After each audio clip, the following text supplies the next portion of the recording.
Hello friend, welcome to crack Pratham. आज तारीख 20 मार्च 2021 है और हमें the Hindu and others news को डिस्कस करना है। आज का जो हमारा टॉपिक होगा, पहला है ग्राम उजाला, दूसरा एक्सरसाइज दस्तलिक 2, तीसरा सामिया स्लू हसन के बारे में जानेंगे। इसके अलावा heart of Asia summit, next Ranthambore national park क्यों चर्चा में आया है, खादी मुजीब जैकेट क्या है, और अंत में क्वेश्चंस। ग्राम उजाला कार्यक्रम।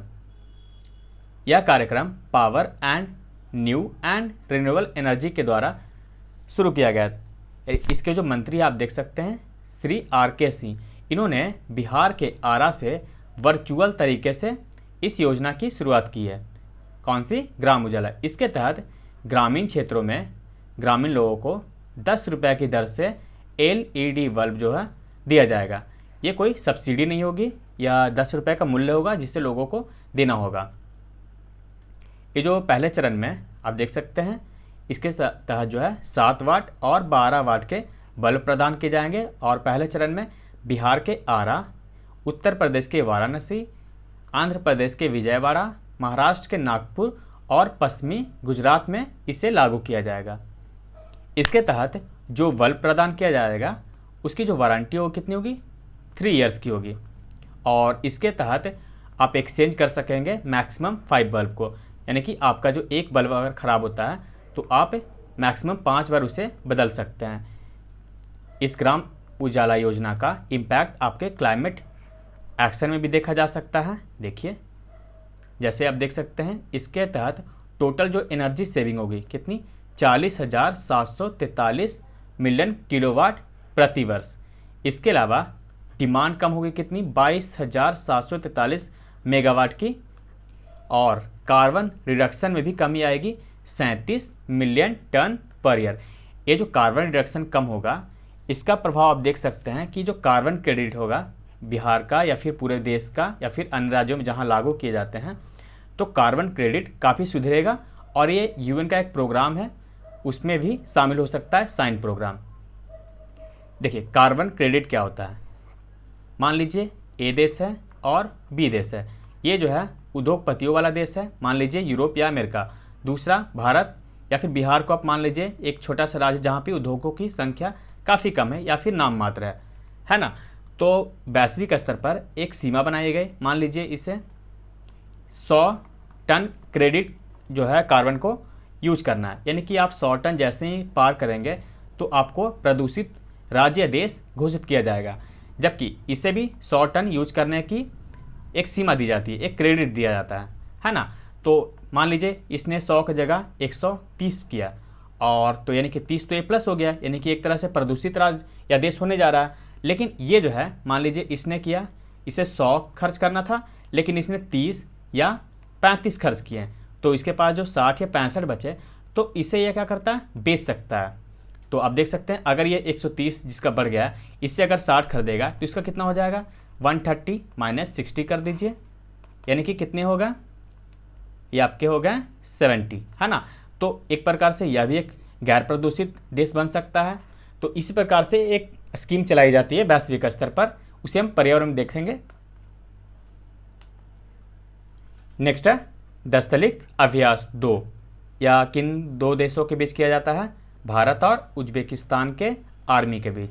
आप यहाँ पे देख सकते हैं, यह जो है 2nd एडिशन है जो कि संपन्न किया गया फ्राइडे 19 मार्च को। ये 10 दिनों तक चला था अभ्यास। इसमें जो है जो साझा किया गया दोनों देशों के बीच, जैसे कि काउंटर इंसर्जेंसी, उग्रवाद, आतंकवाद आदि मुद्दों पर इसमें शामिल किया गया, बात किया गया और अभ्यास किए गए।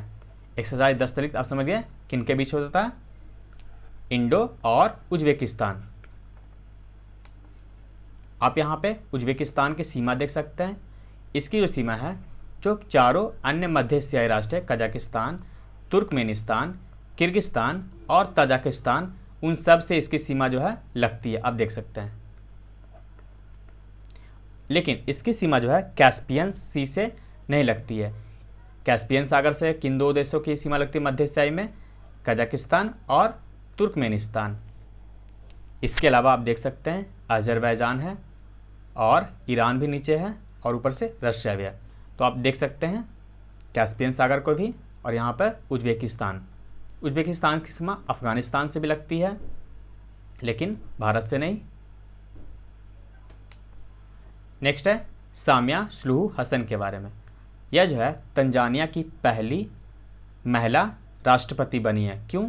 वहाँ के जो प्रेसिडेंट है जॉन मागुफुली, उनका निधन हो गया उसके बाद। तो पहले ये वाइस प्रेसिडेंट थी सामिया सुलुहु हसन, अब वो बन गए वहाँ की राष्ट्रपति। हम इनके बारे में तो देख लिए, अब हम जानते हैं तंजानिया के मैप को। अब यहाँ पे देखिए तंजानिया ये रहा, ये जो क्षेत्र है ब्लू वाला, ये कौन सा लेक है बताइए? ये विक्टोरिया लेक है। और ये जो क्षेत्र है ये भी काफ़ी फेमस है, यह है टंगानिका झील। तो टंगानिका झील और विक्टोरिया झील इसकी सीमा पे है। इसके अलावा केन्या, युगांडा, रवांडा, बुरुंडी और यहाँ पे देखिए जाम्बिया और मोजाम्बिक इसकी सीमा पे लगती है। और इसकी जो तटीय सीमा है यहाँ देखिए ये हिंद महासागर है। यूपीएससी के द्वारा पिछले वर्ष जो 2020 का प्रश्न था उसमें भी मोजाम्बिक से संबंधित प्रश्न पूछे गए थे। तो ये जो क्षेत्र है काफ़ी इम्पोर्टेंट हो जाता है। इसके अलावा हमने मंडे को पढ़ा था जो सोमालिया और केन्या के बीच जो समुद्री विवाद है समुद्री तट को लेकर के, तो उस कारण से भी ये जो क्षेत्र है काफ़ी चर्चा में रहता है। तो आप देख सकते हैं इसके मैप को, इसे ध्यान रखिएगा। नेक्स्ट है हार्ट ऑफ एशिया समिट के बारे में। हुआ क्या है, हमारे विदेश मंत्री और पाकिस्तान के विदेश मंत्री काफ़ी दिनों के बाद एक छत के नीचे इस हार्ट ऑफ एशिया समिट में शामिल होंगे। यह कहाँ आयोजित किया जा रहा है? यह 30 मार्च को तजाकिस्तान की राजधानी दुशांबे में आयोजित की जा रही है। यद्यपि भारत और पाकिस्तान के विदेश मंत्री जो है एक छत के नीचे आएंगे, लेकिन अभी यह तय नहीं है कि दोनों देशों के बीच कोई वार्ता भी होगी। बात करें हार्ट ऑफ एशिया या इस्तांबुल प्रोसेस की, यानी कि HOAIP की, तो यह इनिशिएटिव है, यानी कि पहल है किसकी? अफ़गानिस्तान और तुर्की की। इन दोनों के बीच अफ़गानिस्तान में शांति के लिए या फिर अफ़गानिस्तान के आसपास वाले क्षेत्रों में, यानी कि जो पड़ोसी राष्ट्र हैं उनमें शांति के लिए इसकी शुरुआत की गई थी 2 नवंबर 2011 को, इसलिए इसे इस्तांबुल प्रोसेस भी कहा जाता है। ये क्या है? ये जो क्षेत्र है, यानी कि ये जो मध्य एशिया वाला क्षेत्र है और अफ़गानिस्तान के पास वाला, उसमें सभी देशों के बीच इसमें कुल 15 देश आते हैं। हम आगे अभी लिस्ट भी देखेंगे। तो इसमें पॉलिटिकल कॉर्पोरेशन देखा जाता है और कॉन्फिडेंस बिल्डिंग मेजर, यानी कि विश्वास बनाया जाता है। यहाँ पे आप देख सकते हैं गोल ऑफ द प्रोसेस, यहाँ पे प्रमोटिंग एंड स्ट्रेंथिंग पीस, यानी कि शांति को बढ़ावा देना, सुरक्षा, स्थिरता, प्रोस्पेरिटी अफ़गानिस्तान वाले क्षेत्र में और उसके आसपास वाले क्षेत्रों में। इसके अलावा जो मुख्य उद्देश्य होता है इसका पॉलिटिकल कंसल्टेशन, यानी कि राजनीतिक वार्ता होनी चाहिए, कंसल्ट होनी चाहिए। इसके अलावा कॉन्फिडेंस बिल्डिंग मेजर, यानी कि विश्वास बनाना होगा, और कॉर्पोरेशन, यानी कि एक दूसरे के साथ देने होंगे इस क्षेत्र में शांति स्थापित के लिए। यहाँ पे आप सदस्यों को देख सकते हैं, Afghanistan, Azerbaijan, China, India, Iran, Kazakhstan, Kyrgyzstan, Pakistan, Russia, Saudi Arabia, Tajikistan, Turkey, Turkmenistan, United state, यहाँ पे अरब अमीरात UAE और उज्बेकिस्तान। काफ़ी हार्ड लग रहा होगा ना आपको, इसे इजी करते हैं। SCO आपको पता है, संघाई कॉर्पोरेशन ऑर्गेनाइजेशन, इसमें कौन कौन से राष्ट्र हैं आप उसे याद कर लीजिए। देखिए इजी कैसे होता है, इसमें रसिया है, चाइना है, इसके अलावा इंडिया, पाकिस्तान और 4 मध्य एशियाई राष्ट्र कौन कौन है? इसमें तुर्कमेनिस्तान को आप ख़त्म कर दीजिए, यहाँ से यहाँ देखिए आप तुर्कमेनिस्तान, तो बचे कौन? तजाकिस्तान, कजाकिस्तान, किर्गिस्तान और उज्बेकिस्तान। तो 2, 2, 4 और 4, 4, 8 तो इसमें इसके हो गए। बाकी सिर्फ आपको इसमें आपको 7 याद रखने हैं, जैसे कि अफ़गानिस्तान, अजरबैजान, तुर्कमेनिस्तान, UAE और जो अन्य बच जाते हैं उसमें। तो इसमें आप रसिया को भी शामिल कर लें, क्योंकि SCO का भाग रसिया है। तो आपको फिर से अब 6 ही याद रखने होंगे, यानी कि SCO आप इसे इस तरह से SCO+6 के नाम से भी याद रख सकते हैं। तो ईजी हो गया आपके लिए। इसकी जो पहली बैठक हुई थी मिनिस्टर कॉन्फ्रेंस, इसकी जो पहली मंत्रालय बैठक हुई थी कहाँ पे, इस्तांबुल में हुआ था, यानी कि तुर्की। दूसरा 14 जून 2012 को काबुल अफ़गानिस्तान में। इसके अलावा 13 में अलमट्टी कजाकिस्तान। यहाँ आप देख सकते हैं 2016 में अमृतसर भारत में भी इसकी बैठक हुई थी, यानी कि भारत ने भी इसकी अध्यक्षता एक बार किया है। इसके अलावा चाइना ने भी 2014 में किया था, लेकिन इस्तांबुल यानी कि तुर्की ने इसकी 2 बार अध्यक्षता की है। ये दिसंबर 2019 में भी किया गया था और 2011 में भी। और जो नेक्स्ट होने वाला 9वां यानी कि 9th, ये 30 मार्च को हो जाएगा कहाँ पे, तजाकिस्तान के दुशांबे में। नेक्स्ट है रणथंबोर नेशनल पार्क के बारे में क्यों चर्चा में आया है। दरअसल 6 बाघ जो हैं वो 20, यहाँ पे आप देख सकते हैं 2020 मार्च से वो गायब है। तो इसी कारण से यह काफ़ी चर्चा में आया, क्योंकि जो पर्यावरण मंत्रालय के द्वारा एक कमेटी का गठन किया गया है। आप यहाँ पे देखिए, बात करें रणथंबोर नेशनल पार्क की, तो यह कहाँ पे है, राजस्थान में है। इसकी जो सीमा है, इसके उत्तरी सीमा बनास नदी है और दक्षिण में आपको ये है, आप देख सकते हैं चंबल नदी। उत्तरी यानी कि ये जो रणथंबोर है नेशनल पार्क, इसके उत्तर में बनास नदी बहती है और दक्षिण में चंबल नदी। इसके अलावा यह अरावली पर्वत और विंध्य पर्वत के मिलन स्थल पे भी अवस्थित है, यानी कि दोनों को जो जंक्शन है उसके बीच है कौन, रणथंबोर नेशनल पार्क। इसकी स्थापना की गई थी वर्ष 1955 में। उस समय इसका नाम सवाई माधोपुर गेम सेंचुरी रखा गया था। 1955 में जब इसकी स्थापना की गई थी तब। इसके बाद जब प्रोजेक्ट टाइगर की शुरुआत की गई थी वर्ष 1973 में, तब इसे टाइगर रिजर्व की दर्जा दी गई थी और वर्ष 1980 में इसे नेशनल पार्क का भी दर्जा दे दिया गया। राजस्थान में कुल 3 टाइगर रिजर्व हैं। कौन कौन, अब देखिए, पहला तो आपको पता है रणथंबोर टाइगर रिजर्व, दूसरा है सरिस्का टाइगर रिजर्व जो कि अलवर ज़िले में है, और तीसरा है मुकुंदरा हिल टाइगर रिजर्व जो कि कोटा में है।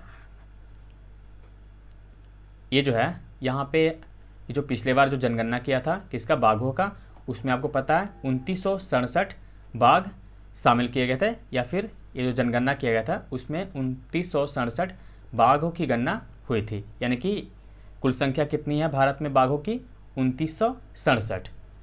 तो ये जो 2967 में ये जो 55 बाघ है कहाँ पे, अकेले रणथंबोर में है।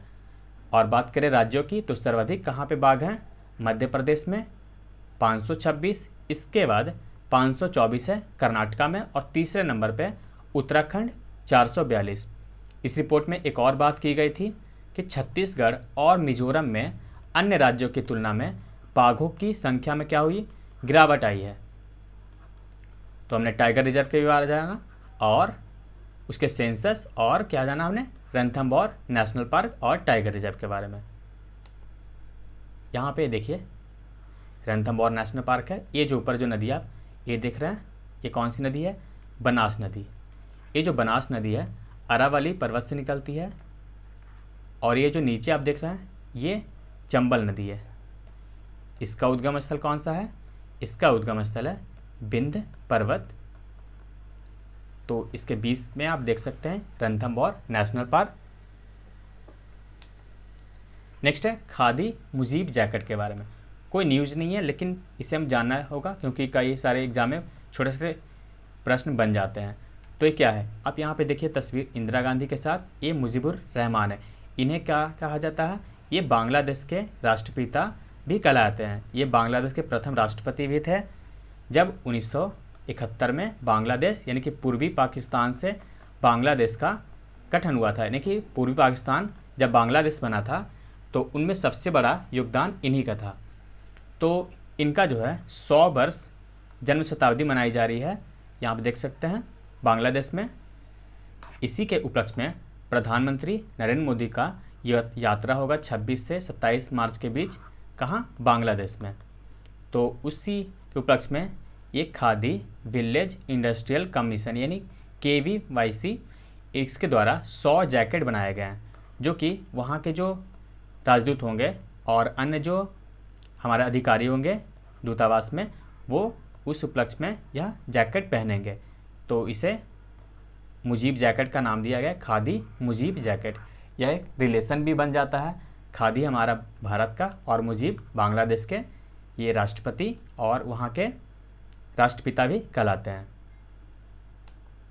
अब आते हैं अपने क्वेश्चन पे। पहला है, ग्राम उजाला योजना के संदर्भ में निम्नलिखित कथनों पर विचार करें।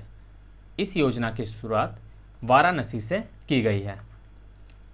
दूसरा, योजना के तहत प्रत्येक गरीब परिवार को 10 रुपये की दर से LED बल्ब प्रदान किया जाएगा। तीसरा, इस योजना को पूरे देश में लागू कर दिया गया है। बताइए कौन सा सही है? इसमें तीनों गलत हैं। पूछे कैसे? इसकी शुरुआत कहाँ से की गई है? आरा से। हमारा एक गलत हो गया। दूसरा, इसमें कहीं भी प्रत्येक गरीब, एक गरीब शब्द है, इस गरीब परिवार की बात नहीं की गई है। ये कोई भी 10 रुपये की दर से खरीद सकता है, तो दूसरा भी गलत है। और इस योजना को हमने बताया अभी कुछ ही क्षेत्रों में लागू किया गया है, ना कि पूरे देश में। तो डी इसका उत्तर हो जाएगा, इनमें से कोई नहीं। नेक्स्ट है, दस्तलिक 2 अभ्यास के संदर्भ में निम्नलिखित प्रश्न पर विचार करें। यह अभ्यास भारत और कजाकिस्तान के बीच प्रतिवर्ष किया जाता है। दूसरा है, यह दोनों देशों के वायुसेना के बीच किया जाता है। बताइए कौन सा सही है? यह भी इसका उत्तर होगा, इनमें से कोई नहीं। कजाकिस्तान नहीं, कौन सा देश है? उज्बेकिस्तान। वायुसेना नहीं, आर्मी के बीच किया जाता है। नेक्स्ट है, उज्बेकिस्तान के संदर्भ में सही कथनों का चयन करें। उज्बेकिस्तान की सीमा अन्य सभी मध्य देशों से लगती है और इसकी सीमा कैस्पियन सागर से भी लगती है। बताइए उसका उत्तर क्या है? उज्बेकिस्तान की सीमा क्या लगती है कैस्पियन सागर से? नहीं, इसका उत्तर केवल एक है, अन्य सभी मध्य एशियाई जो देश हैं उससे लगती है। नेक्स्ट है, तंजानिया के संदर्भ में निम्नलिखित कथनों पर विचार करें। यह एक भूमिबंध देश है। इसकी सीमा विक्टोरिया एवं टंगानिका झील से तो लगती है या फिर वहाँ अवस्थित है। बताइए भूमिबंध देश है? बिल्कुल नहीं है। इसकी सीमा अरब सागर से लगती है, यानी कि हिंद महासागर या हिंद महासागर के पश्चिमी तट पर अवस्थित है। तो पहला तो हमारा गलत हो गया, यानी एक और दूसरा बिल्कुल सही है।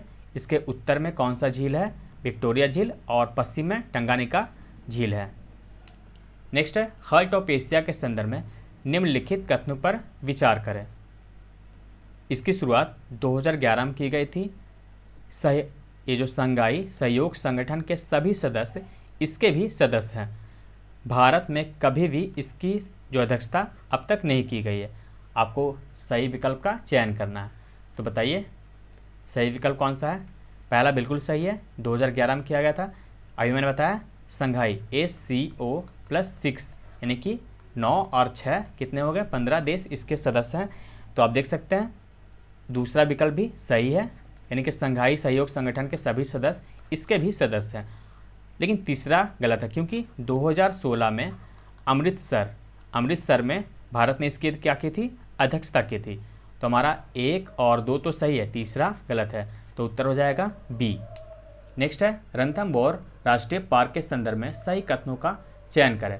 यह राजस्थान में अवस्थित 4 टाइगर रिजर्वों में से एक है। दूसरा, इसके उत्तर में चंबल नदी और दक्षिण में बनास नदी प्रवाहित होती है। यह अरावली एवं विंध्य पर्वत के बीच अवस्थित है। आपको सही कथनों का चयन करना है। पहला गलत है, क्यों? क्योंकि यहाँ पे 3 टाइगर रिजर्व है राजस्थान में। कौन कौन? मुकुंदरा हिल, सरिस्का और रणथंभौर। मुकुंदरा, सरिस्का और रणथंभौर। इसके उत्तर में बनास नदी है, ना कि दक्षिण में। दक्षिण में कौन सा है? चंबल नदी। और तीसरा विकल्प बिल्कुल सही है, अरावली और विंध्य पर्वत के बीच अवस्थित है। तो हमारा उत्तर हो जाएगा केवल 3। तो इस वीडियो में बस इतना ही। Thank you for watching crack प्रथम।